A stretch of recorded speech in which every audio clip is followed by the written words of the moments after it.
Hi friends, अस्सलाम वालेकुम। तो कैसे हैं दोस्तों? उम्मीद है कि आप सब बखैर आफियत होंगे। तो दोस्तों चलिए चलते हैं अपने क्वेश्चन की तरफ। और हम बीएड में किस तरह के क्वेश्चन पूछे गए हैं और कैसे कैसे सवालात किए गए हैं प्रीवियस ईयर में, आज हम उन्हीं को देखेंगे और कुछ नए होंगे सवाल। तो लास्ट तक बने रहें, बहुत ही मुफीद चैप्टर होने वाले हैं उन हजरात के लिए जो बीएड एंट्रेंस देना चाह रहे हैं 2025 में।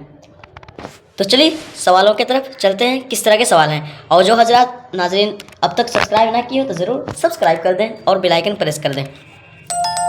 सवाल नंबर 1 इसमें पूछा गया कि बनावट के एतबार से लफ्ज़ की कितनी किस्में हैं। बनावट के एतबार से लफ्ज़ की कितनी किस्में, यहाँ पर लफ्ज़ पूछा गया, ठीक है। लफ्ज़ की कितनी किस्में हैं? ऑप्शन 1 3, ऑप्शन 2 7, ऑप्शन 3 5, ऑप्शन 4 2 किस्में। तो दोस्तों बनावट के एतबार से लफ्ज़ की यहाँ पर पूछा गया, ठीक है। अगर हम पूछा जाता है यहाँ पर इसम की, ठीक है, इसम की कितनी किस्में हैं, तो इसम की 3 किस्में, ठीक है। बनावट के एतबार से इसम की 3 किस्में होती हैं और वो जामिद मस्दर मुश्तक होते हैं। लेकिन यहाँ पर पूछा गया लफ्ज़ की कितनी किस्में हैं, तो दोस्तों बनावट के एतबार से लफ्ज़ की मात्र 2 किस्में हैं। तो ऑप्शन 4 बिल्कुल करेक्ट आंसर हो जाएगा साथी सवाल नंबर 1 का। इतना याद रखेंगे कि बनावट के एतबार से अगर लफ्ज़ के बारे में पूछे तो उसकी 2 किस्में, और अगर इसम के बारे में पूछे इसम के बारे में तो उसकी 3 किस्में होंगी, जामिद मस्दर मुश्तक, ठीक है। चलें सवाल नंबर 2 को देख लें। सवाल नंबर 2 इसमें पूछा गया कि दर्ज झेल इसमें फ़ाइल की तारीफ बयान करें। इसमें फ़ाइल की तारीफ बयान करें कि इसमें फ़ाइल कहते किसको है, ठीक है। इसकी तारीफ क्या है, इसकी खासियत क्या है। ऑप्शन 1 जिससे फ़ेल निकला हो, ऑप्शन 2 जिस पर फ़ेल वाक़ हो, ऑप्शन 3 काम करने वाला, ऑप्शन 4 जिसकी फ़ेल की जगह को। तो दोस्तों सवाल नंबर जवाब देने की कोशिश करेंगे दोस्तों कि सवाल नंबर 2 में कौन सा जवाब सही होगा, यानी कौन सा ऑप्शन सवाल नंबर 2 के लिए बेहतर है कि दर्ज झेल इसमें फ़ाइल की तारीफ बयान करें। तो दोस्तों मैं आपको बताता चलूँ कि दर्ज झेल इसमें फ़ाइल की तारीफ होती है कि इसमें फ़ाइल वो इसमें है जिससे फ़ेल निकला है, जिससे फ़ेल ज़ाहिर हो, ठीक है, जिससे फ़ेल सादिर हो, यानी कि काम करने वाले को हम इसमें फ़ाइल कहते हैं। तो ऑप्शन 3 बिल्कुल करेक्ट आंसर हो जाएगा साथी सवाल नंबर 2 का, क्योंकि इसमें फ़ाइल का मतलब ही होता है काम करने वाला, ठीक है। जैसे आप मतलब आप काम कर रहे हैं, खेती कर रहे हैं, तो आप क्या हैं, इसमें फ़ाइल हो गए, और जिस पर खेती कर रहे हैं वो इसमें मफ़ूल होगा, ठीक है। चलिए सवाल नंबर 3 को देख लें। सवाल नंबर 3 इसमें पूछा गया दोस्तों कि दर्ज झेल फ़ेल नहीं की निशानदेही करें। फ़ेल नहीं जो है उसकी निशानदेही करें कि फ़ेल नहीं कौन सा है इन 4 ऑप्शन में, ठीक है। ऑप्शन 1 जैद ने मारा, ऑप्शन 2 पढ़ने जाओ, ऑप्शन 3 मत खेलो, ऑप्शन 4 क्या तुमने पढ़ा। तो दोस्तों बहुत ही आसान सवाल है, ये ग्रामर से क्वेश्चन किया गया कि दर्ज झेल फ़ेल नहीं की निशानदेही करें। तो फ़ेल नहीं जो है दोस्तों, फ़ेल नहीं मतलब किसी चीज़ के लिए मना किया जाए उसको कहते हैं, ठीक है। फ़ेल नहीं उसको कहते हैं कि उसकी खासियत होती है वो किसी चीज़ के लिए मना किया जाए, मत खेलो, मत पढ़ो, मत लिखो, है ना, मत जाओ, बदमाशी मत करो। तो ये हमारा ऑप्शन 3 में लग रहा है, ठीक है। तो ऑप्शन 3 बिल्कुल करेक्ट आंसर हो जाएगा साथी सवाल नंबर 3 का, क्योंकि ये मत खेलो जो है ये फ़ेल नहीं है। चलिए सवाल नंबर 4 को देख लें। सवाल नंबर 4 इसमें पूछा गया कि झेल में मुअन्नस लफ्ज़ का इंतखाब करें, ठीक है। झेल में मुअन्नस लफ्ज़ का, ठीक है, मुअन्नस लफ्ज़ कौन सा है। ऑप्शन 1 सावन क्या मुअन्नस है, ऑप्शन 2 बारिश, ऑप्शन 3 बादल, ऑप्शन 4 गुंबद। तो दोस्तों इसमें सावन मुज़क्कर है, ये हो नहीं सकता, और बादल भी, बादल गरज है, गरज नहीं रही बल्कि गरजता है, ये बादल मुज़क्कर है, तो ऑप्शन 3 भी नहीं होगा, और गुंबद भी नहीं होगा।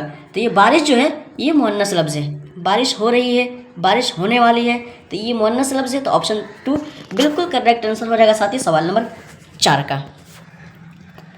सवाल नंबर 5 में पूछा गया कि दर्ज झेल में माजी करीब की मिसाल चुनें। माजी करीब जो है, माजी करीब की मिसाल चुनें, यानी कि ये भी ग्रामर से क्वेश्चन किए गए हैं। ऑप्शन 1 मैं लिखूंगा, ऑप्शन 2 उसने आम खाया, ऑप्शन 3 तुम पढ़े थे, ऑप्शन 4 जाहिद पढ़ा है।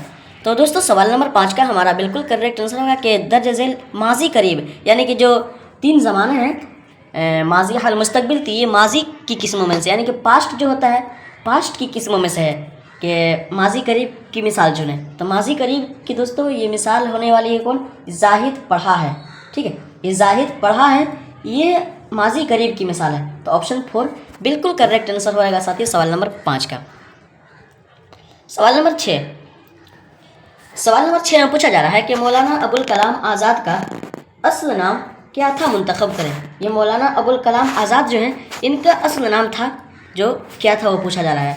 ऑप्शन 1 अब्दुल वाहिद, ऑप्शन 2 आज़ाद, ऑप्शन 3 मुहियुद्दीन अहमद, ऑप्शन 4 कलाम।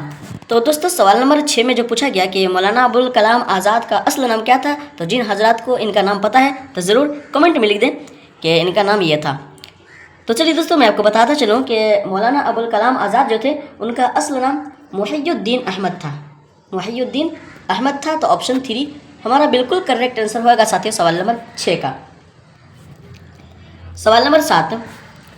सवाल नंबर 7 में पूछा गया कि काश वो पढ़ने जाता, काश वो पढ़ने जाता, ये जुमला किस फेल से ताल्लुक़ रखता है, निशानदेही करें। यानी कि ये काश वो पढ़ने जाता, ये फेल जो है, फेल काम को कहते हैं कि ये काम जो है ये जुमला किस फेल से ताल्लुक़ रखता है। ठीक है, किस फेल से।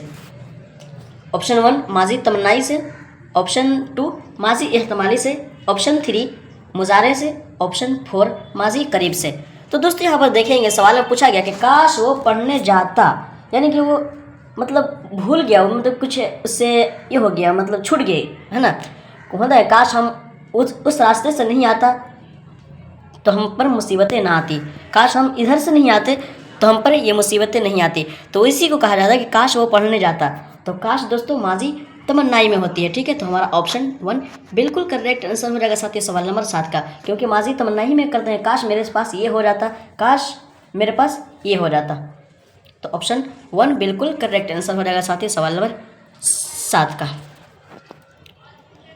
सवाल नंबर 8 इसे पूछा गया दोस्तों कि दर्ज झेल में इत्तेहाद की ज़िद क्या होगी, मुंतखब करें। ये इत्तेहाद जो है, इत्तेहाद की ज़िद क्या होगी, यानी कि इसका विलोम शब्द क्या आएगा। ऑप्शन 1 इख्तलाफ, ऑप्शन 2 मुख्तलिफ, ऑप्शन 3 इंतकाल, ऑप्शन 4 इकरार। तो दोस्तों सवाल नंबर 8 का हमारा बिल्कुल करेक्ट आंसर होगा कि इत्तेहाद का विलोम शब्द क्या आएगा, यानी कि इसका ज़िद क्या आएगा, अपोजिट जो होते हैं। तो इत्तेहाद का इख्तिलाफ आएगा। ठीक है, इत्तेहाद मतलब मिला हुआ, आपस में एकजुट होकर, मिलजुल कर, है ना, भाई भाई या है ना, तमाम इंसान आपस में मिलजुल कर, तमाम कौम मिलकर, ये इत्तेहाद हो गया। और इख्तिलाफ मतलब आपस में फूट, आपस में ये टकरार हो गया, आपस में अलग अलग तफर्रका हो गया, तो उसी को इख्तिलाफ कहते हैं। तो ऑप्शन 1 बिल्कुल करेक्ट आंसर हो जाएगा साथ ही सवाल नंबर 8 का। सवाल नंबर 9 कि ज़ैल में मुस्तकबिल की सही मिसाल मुंतखब करें। यानी कि ज़ैल में मुस्तकबिल जो है, सही मुस्तकबिल की सही मिसाल मुंतखब करें कि इसमें मुस्तकबिल की सही मिसाल कौन सी है। ऑप्शन 1 जैद ने पढ़ा, ऑप्शन 2 जैद पढ़ेगा, ऑप्शन 3 जैद पढ़ता है, ऑप्शन 4 जैद पढ़ो।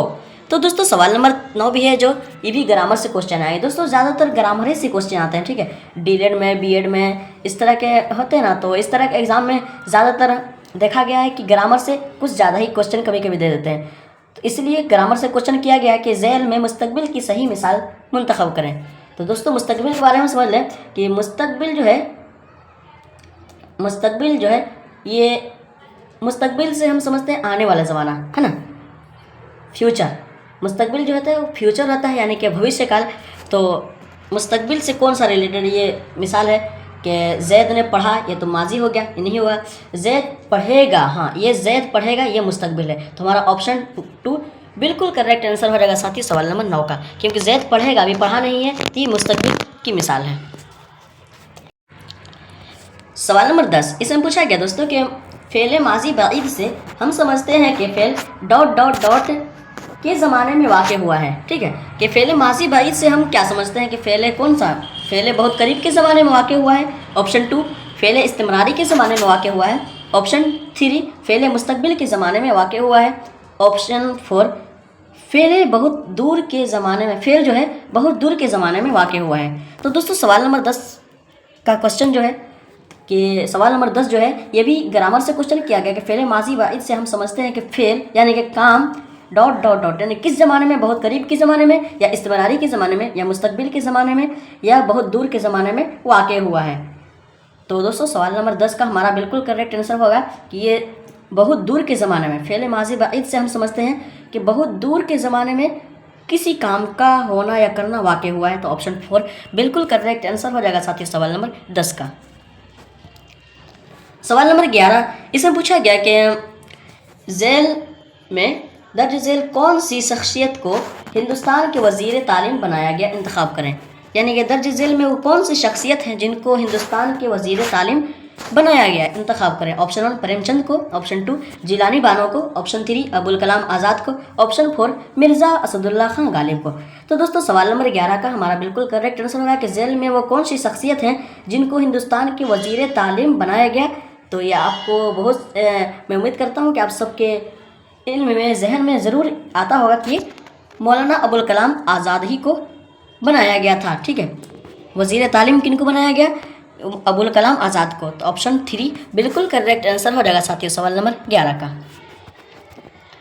सवाल नंबर 12 में पूछा गया कि झेल में ताज़ियत का माना क्या होगा, मुंतखब करें। ये ताज़ियत जो है, ताज़ियत का माना क्या होगा कि ताज़ियत कहते किसको है। ऑप्शन 1 इज़्ज़त करना, ऑप्शन 2 दिलासा देना, ऑप्शन 3 ताज़ियादारी करना, ऑप्शन 4 अदब करना। तो दोस्तों सवाल नंबर 12 बहुत ही आसान सवाल है कि ताज़ियत का माना क्या होगा। तो ताज़ियत मतलब हम जैसे मिसाल कह लें कि किसी के घर मैयत हो गई, ठीक है, कोई इंतकाल कर गया, तो हम उनके घर वालों को उनके घर जाते हैं और हम ताज़ियत करते हैं। ठीक है, उनकी हम ताज़ियत करते हैं यानी कि दिलासा देते हैं। ठीक है, कि दिलासा देते हैं, उसी को हम ताज़ियत कहते हैं। कि ताज़ियतदारी करना, ताज़ियत करना किसी की बहुत अच्छी बात है, यानी कि दिलासा देना कि जो भी इंसान यहाँ से आया है, जहाँ जो भी इंसान दुनिया में आया है वो ज़रूर यहाँ से जाएगा।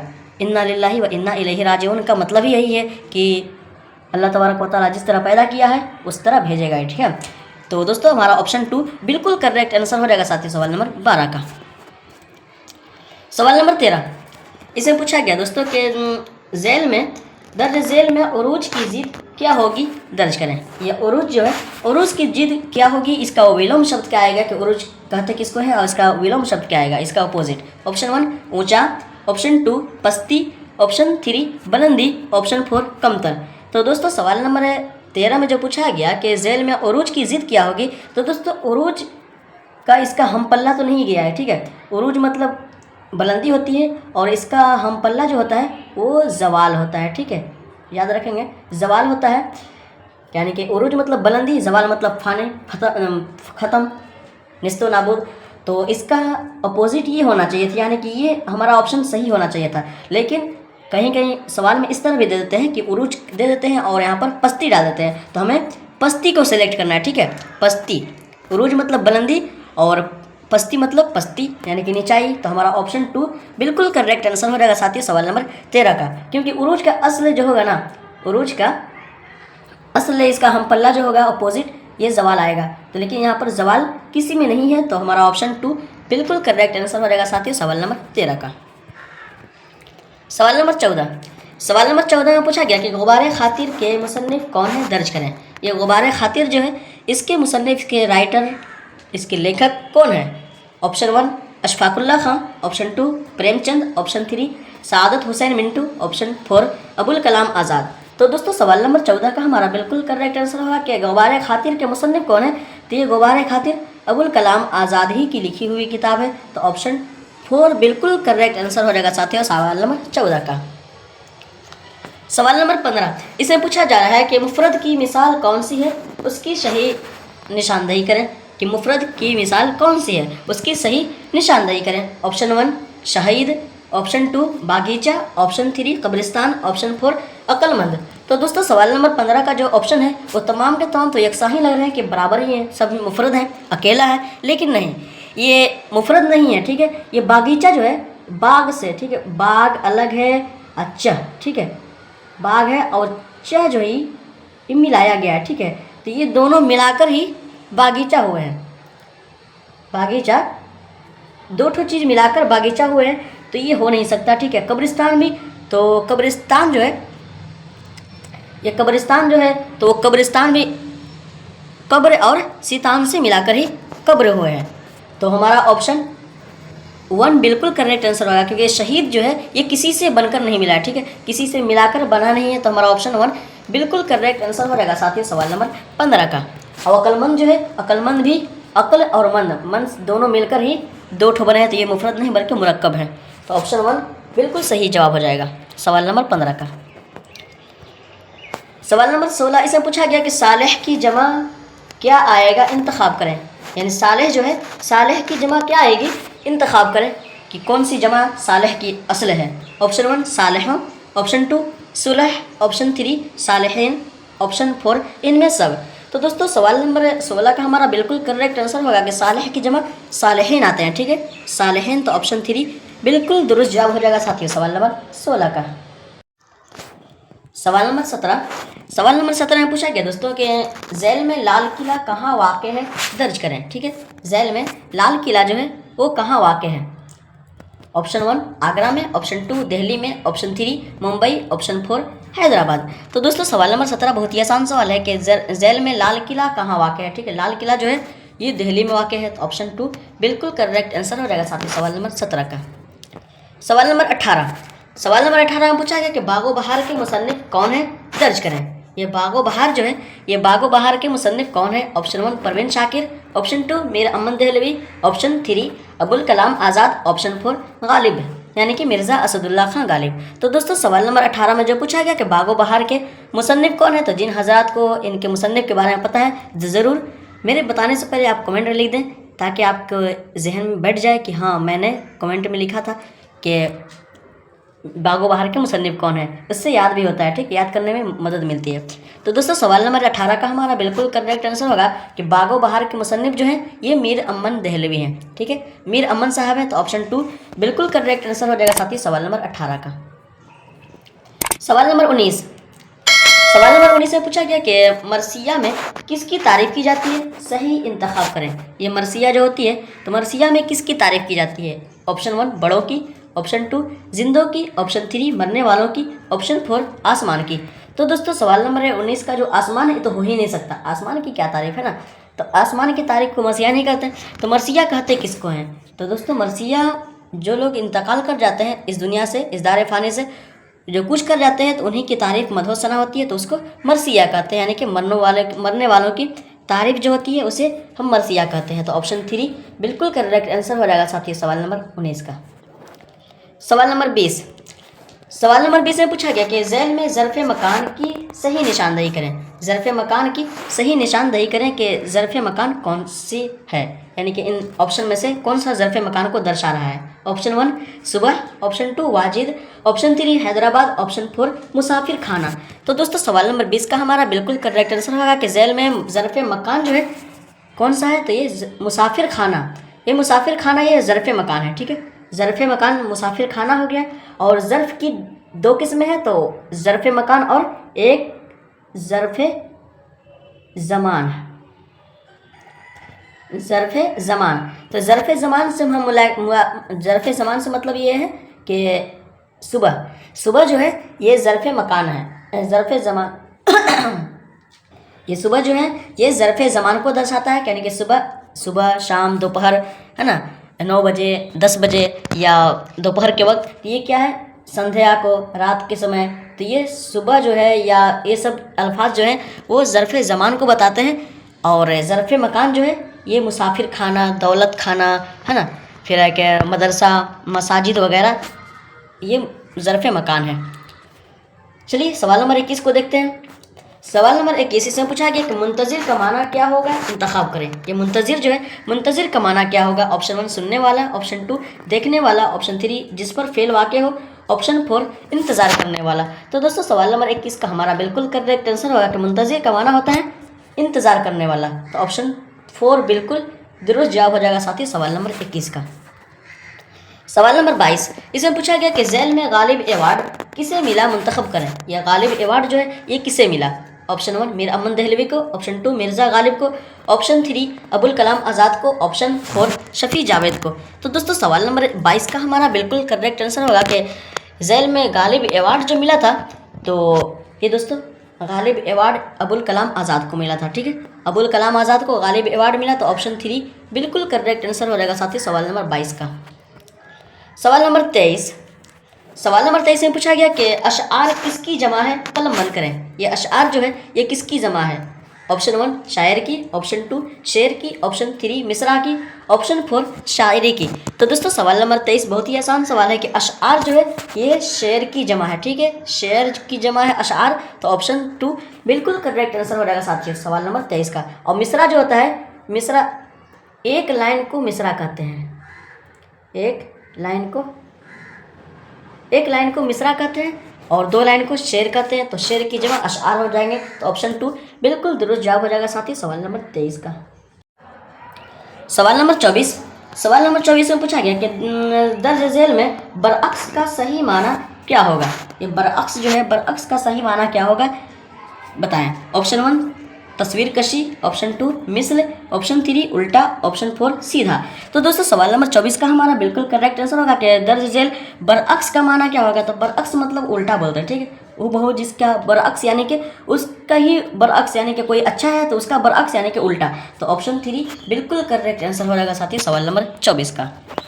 सवाल नंबर 25 में पूछा गया कि बाज़ पुराने लफ्ज़ों की नई तहकीक, ठीक है, बाज़ पुराने लफ्ज़ों की नई तहकीक किसका मजमून है। ऑप्शन 1 फरहतुल्लाह बेग की, ऑप्शन 2 सुलेमान नदवी की, ऑप्शन 3 जिलानी बानो की, ऑप्शन 4 सुहेल अजीम आबादी की। तो दोस्तों सवाल नंबर 25 का हमारा बिल्कुल करेक्ट आंसर होने वाला है कि बाज़ पुराने लफ्ज़ों की नई तहकीक ये किसका मजमून है।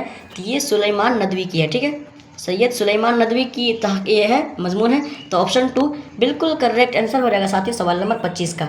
तो चलिए साथियों thank you so much all everyone इतने देर तक बने रहने के लिए और अपनी तैयारियों को मुकम्मल करने के लिए। तो दोस्तों मैं उम्मीद करता हूँ कि आप सबके इल्म में मज़ीद इजाफा हुआ होगा। तो चलिए दोस्तों मिलते हैं अगले चैप्टर में अगले सवालों के साथ, अगले क्वेश्चन के साथ। तब तक के लिए अपना ख्याल रखें और हमें भी दुआओं में याद रखें और जाते जाते ज़रूर सब्सक्राइब कर दें जो सब्सक्राइब ना किया हो। अल्लाह हाफिज़।